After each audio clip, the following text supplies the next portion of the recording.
Sur des marchés développés en faible progression, la croissance externe est un enjeu clé pour les moyennes et grandes entreprises.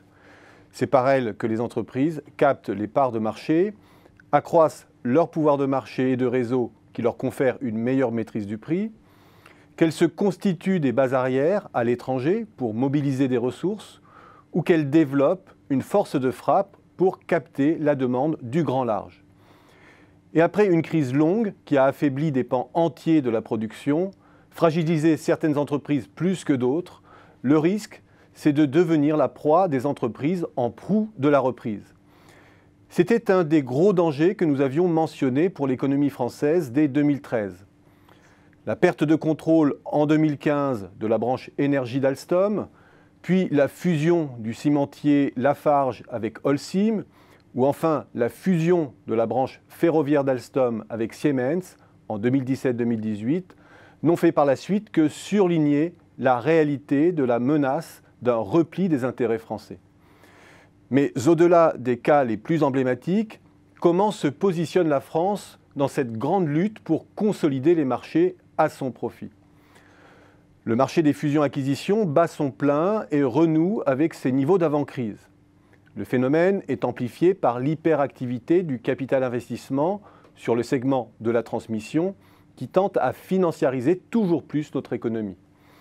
Or, au-delà des grands cas que je viens de mentionner, la balance ne semble pas jouer systématiquement en défaveur des intérêts français, notamment depuis 2017, où l'on a vu notamment à la manœuvre PSA avec Opel, Altran avec Arcent, Suez avec General Electric Water, Thales avec Gemalto, Danone avec WhiteWave et Essilor enfin avec Luxottica. Après des années de gel, les entreprises françaises seraient-elles reparties à l'offensive? Au-delà des données parcellaires, il est bon de regarder les données plus agrégées.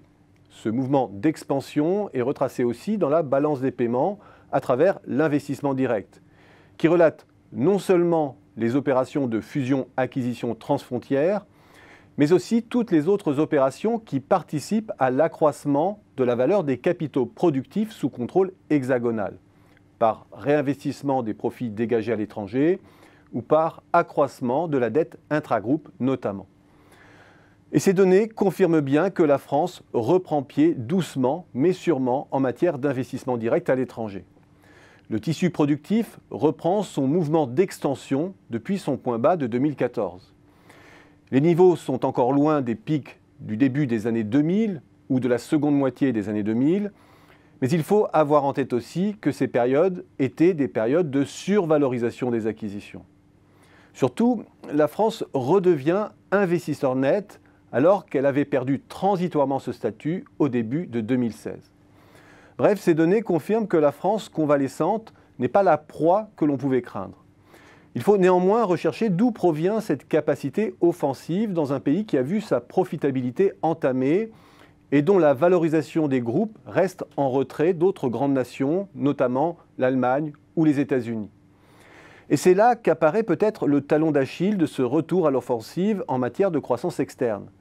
Les grandes entreprises hexagonales ont certes des munitions financières, de la trésorerie, d'importants actifs en actions et obligations. Mais ces munitions sont adossées sur de la dette. Une dette qui a évolué à contre-courant de ce que l'on observe dans la plupart des grandes économies. Derrière cette offensive, il y a donc du levier qui fait son miel de la faiblesse actuelle des taux d'intérêt. Une prise de risque industriel qui se double donc d'une prise de risque financière.